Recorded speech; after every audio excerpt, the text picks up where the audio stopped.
At the end of the day, I'm going to go with DeAndre Swift, Georgia running back playing in Detroit this year.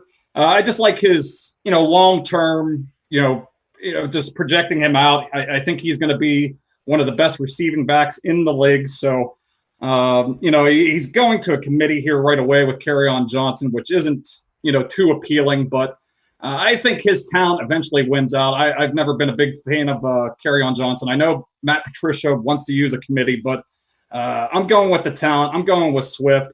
But, pretty good, compact running style, great contact balance and all that. He can catch the rock. I interviewed him at the combine, sat down with him, a very serious young man.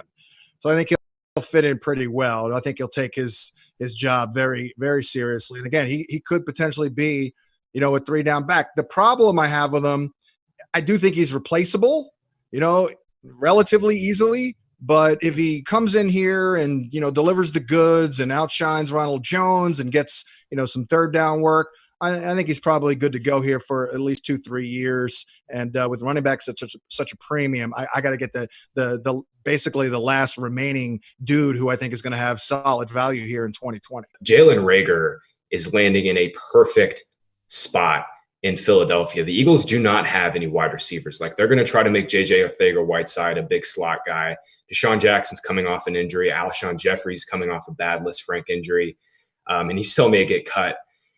Look, I think the Eagles are really going to want to play more 11 personnel, 3 wide receiver sets this year. Greg Cosell mentioned on the podcast last week when they were breaking down the NFC that Doug Peterson does not necessarily want to be a 2 tight end coach, and I totally see that. I mean, it really limits you in terms of spacing, especially when you don't have speed. It really limits your offense when you're constantly playing out of 12 and you're not stretching the field vertically out of the slot. And I think Jalen Reagor will line up all over the field for the Eagles. He'll be a mismatch nightmare.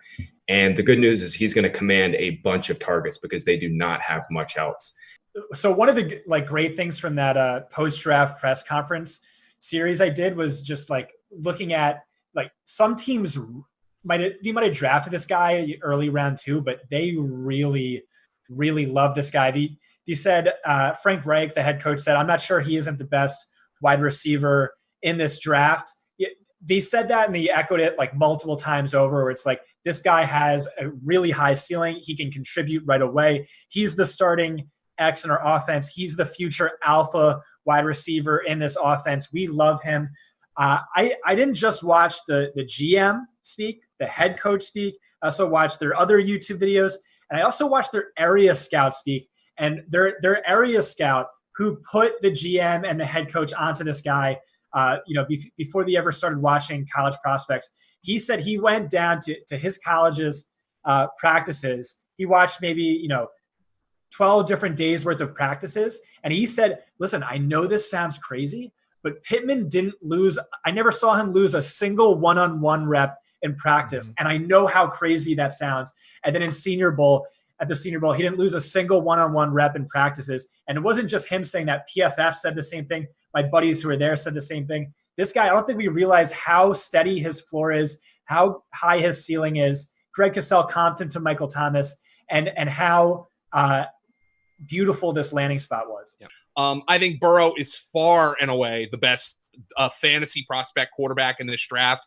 I have no faith in that Tua or Justin Herbert are going to be high-end fantasy quarterbacks anytime soon. Jordan Love isn't playing for at least a year. Who the hell knows what's going on with Jalen Hurts? So I'm going to take the safest guy on the board, in my opinion, even if it might be a little bit early. Maybe I could have traded down if we were allowing trades here. But I'm going to take Joe Burrow, who I think is in a really good situation in Cincinnati with the 2-2 and pairing him with Jonathan Taylor for the long term.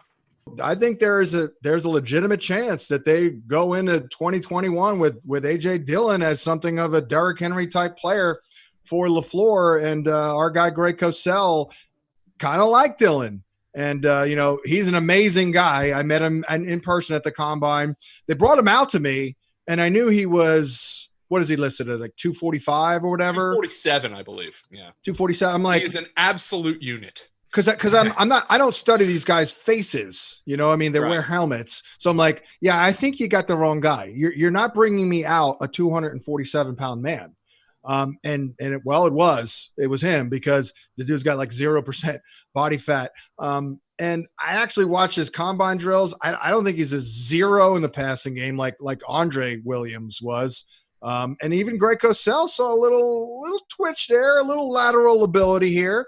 Obviously he blew up at the combine, ran a really good 40 for his size and all that. So yeah, I'm taking a swing here on a guy who could be like, geez, dare I say, like a 5th round pick in redraft leagues next year.